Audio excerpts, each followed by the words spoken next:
Ate. Ate. Ate, sige. Ate, anong masasabi niyo sa presidente na si Duterte? Happy po ba kayo? Siyempre happy po kasi sa kanya, igit po sa lahat sa kanya po kami boto. And bakit naman po? Kasi po alam po namin na siya po yung makakaano sa amin, makatulong yan. Yun po. So yun lang po yung masasabi niyo doon. Opo, masaya naman po kami kasi siya yung naging ano. Basta ano lang po, hindi naman. So bakit kayo masaya? Anong masasabi niyo sa ano? Kasi siya lang naman po yung sa lahat ng presidente, siya lang po yung nakatanggal ng ibang drug lord, yung mga ganyan. Sa drug. Nabawasan niya po kahit pa paano. Yung iba po kasi hindi naman nabawasan, lalo pa nadagdagan eh. Yun po. Anong masasabi niyo sa improvement? Anong gusto mong ma-improve ni Mr. Duterte? Siguro po yung sa ano po, sana po may patupad na yung sa regular. Kasi yung ngayon, may ito pa kami.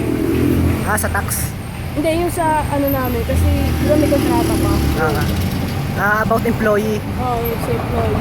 Tapos sana madagdagan pa yung minimum. Yan. Yung minimum. Ayan. Pinangako niya naman yata yun, di ba? Oo, hanggang ngayon kasi hindi pa namin nararamdaman eh. Okay. Ano naman sa traffic? Anong sa tingin mong magagawa niya para lumuwag-luwag ang EDSA? Siguro tanggalin niya na yung mga lumang sasakyan. Yun. Yung mga, siguro 15 years na yung sasakyan para kahit paano mabawas-bawas. Alam mo, good point yan, no? Yung mga lumang sasakyan. Yan. Mabawas-bawasan naman para lumuwag. Yun nga pala, narinig mo yung nasabi nila Duterte kila Obama? Yung botohen? Yung Anong, sa tingin mo, professional ba yon o acceptable ba na... Siguro sa amin, hindi. Kasi, di ba, presidente siya, dapat siya yung nagbibigay ng ano sa amin. Yung parang, magpapakita siya ng magandang asal. Pero kasi sa inasal niyang gano'n. Kasi kumaga, nire-representa niya yung Pilipinas, Oo, no? ganun, diba? Parang ang pangit tignan. Kasi ibig sabihin, mga bastos yung Pilipino, gano'n. So, sa tingin mo, it's not professional? Oo, hindi siya professional citizen. Dapat maganda naman yung dapat yung hindi naman sa boto ilaga, di ba? Parang lang. Parang lang, hindi agad banta, di ba?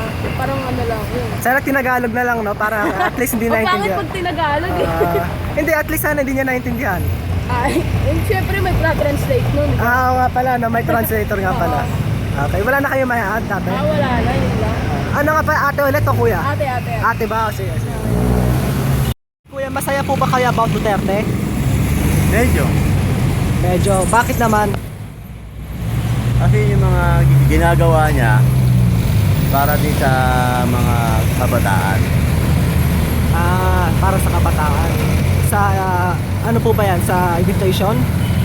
Hindi, katulad na yung mga nangyayari ngayon, yung mga papatayan, para yung mga gumagawa ng masama, tuminog. Ibig niyo pong sabihin yung drugs po ba yun? Apo. And yun lang po ba? Saka yung mga sinabi niya sa taong bayan na yung gagawin niyang maganda, yung nangako siya. Anong gusto niyong ma-improve ni Mr. Duterte sa Pilipinas? Yung maano niya, Yung maiba niya, ma-improve niya? yung ginawa, yung gagawin niya. Apo. Kung sakaling kung ano yung maganda gawin niya sa taong bayan, yung talagang giginhawa tayo. Ginawa. Oo. Ibig niyo po bang sabihin freedom? Yun lang po ba? May i-add po ba kayo? Saka yung mga ang niya, solusyon niya yung mga sa traffic. Traffic. Oo, tama po yan. Ma-improve niya po yung traffic. Sa No? traffic. Nung naabot tayo minsan, todo ko, umuwi ko ng Cavite. Pagpasok ko dito, sumakay ako ng alas 4, dumating ako dito alas 9. So, ma-improve niya talaga yung traffic. No? Yung traffic lang ang sinusundan niya. Kasi kawawa yung mga minsan malala yung lugar, nalilit sa trabaho. Ibig na maaga makaalis, maaga makapasok, yun po. Saka iwas-iwasan niya yung pag-aaral sa TV, yung yung salita niya. Yung yung nagpumura siya, yung mga ayun. Yung pagmuhan niya. Oo. Anong opinion niyo doon? Yung sinabi niya kila Obama? Ayun lang. Sa tingin niyo professional po ba yun? Ayun lang, ang pangit. Pangit tingnan. Oo. Kasi presidente yun eh. Sa bagay. Baka magalit sa atin yun. Di ba? Dapat, hindi niya dapat ginawa yun.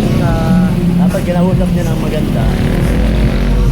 Kumaga more professional, no? Oo. Pero sa mga ginagawa niyang trabaho, yung mga katulad ng mga sinaguhuli niya yung mga hindi dapat adik, yung mga ano, maganda yun.